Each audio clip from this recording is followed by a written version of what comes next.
Hai guys, selamat sejata dan selamat kembali ke channel saya, Ben Siu Shelling. Saya bernama Benjamin Siu, seorang perunding hartanah. Hari ini saya nak buat penerangan mengapa kita wajib beli rumah sebelum umur 35. Salah satu sebabnya, sebab kita boleh ambil jangka bayaran yang paling maksimum, itu adalah 35 tahun. Mengapa kita nak ambil jangka yang panjang? Sebab kita nak ringankan bulanan kita. Anda pun ada dengar orang tua kata kena settle ataupun kena jelaskan hutang pinjaman perumahan dengan secepat mungkin.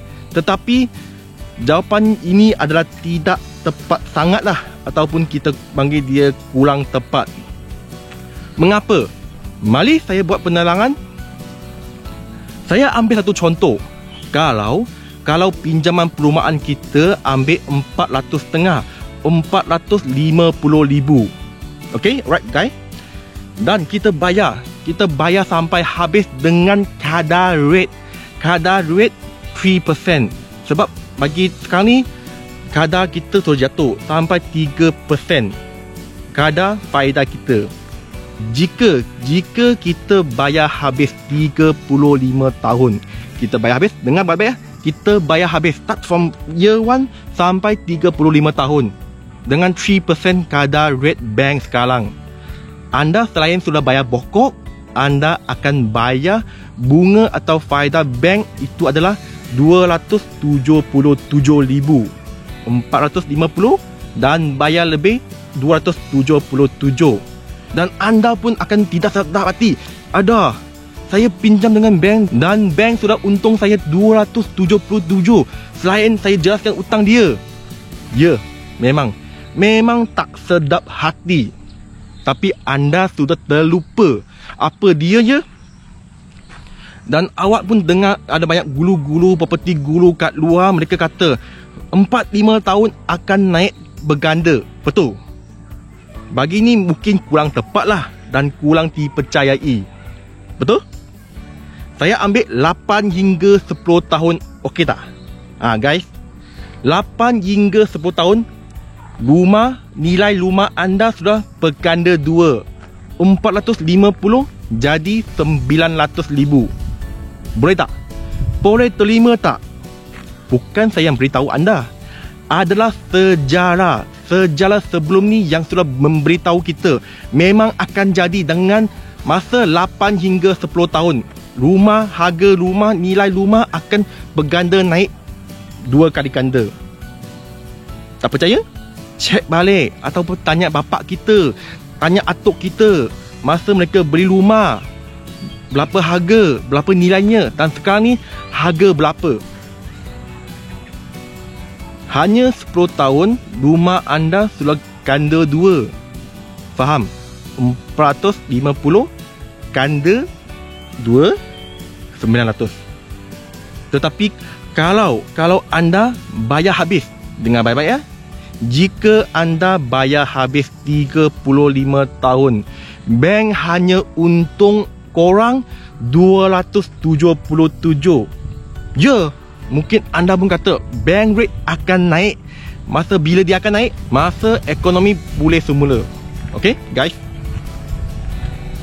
ikut sejarah, bank rate kita paling tinggi adalah 4.5% kadar faedah bank. 4.5 kita kalau ikut pinjaman 450 kita kalikan 4.5% rate dia, kita bayar habis 35 tahun. Berapanya? Selain sudah bayar habis 450 dan faedah akan dikenakan 444 ribu sahaja. Halo, 35 tahun. Hanya cas kita orang hanya 2 kali ganda. Hampir 2 kali ganda. Tetapi kita guna 8 hingga 10 tahun, dah berganda 2 dah. Andaikan kalau rumah kita simpan dia, jangan jual, simpan dia sampai 35 tahun, berapa kali ganda. Itu anda kena pertimbang dengan sendiri.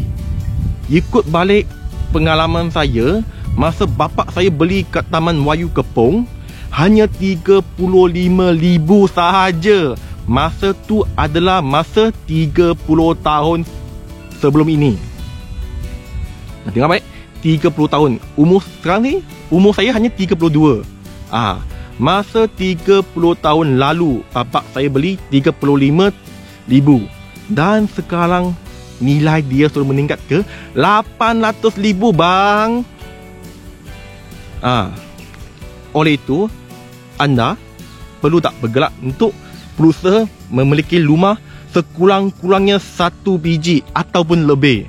Mengapa nak lebih? 1 biji lumak suruh ganda 2. Kalau 2 biji lumak, ganda 4. Dan kalau anda nak kehidupan yang lebih elok, mental kita tak boleh fikir simpanan atau cash kita hanya bertambah. Mengapa? Kita kena fikir berganda. Anda kan simpanan sekarang kita ada 5,000. Kita kena fikir dia jadikan 10,000. 10,000 macam mana jadi 20,000. 20 macam jadi 40. Ini akan bertambah cepat, kita akan kaya. Okay guys, kaya memang terpulang lah. Ada orang ingat dia ada 10,000, dia so kaya. Ada orang juga ingat dia ada 1 juta, dia belum kaya. Itu memang terpulang lah. Faham? Ataupun kita berfikir macam tu, kalau kita berjimat cemat, kita sanggup ikat perut, tak makan, okay, kita tak bercuti, tak melancong, kita simpan duit tu masa 10 tahun, itu terpulang awak lah. Pendapatan awak berapa, awak kira sendiri. 10 tahun simpanan awak akan pergi ke mana? Berapa banyak simpanan awak akan dapat kalau kita tak tahu melabur di bidang hartanah? Mengapa bidang hartanah?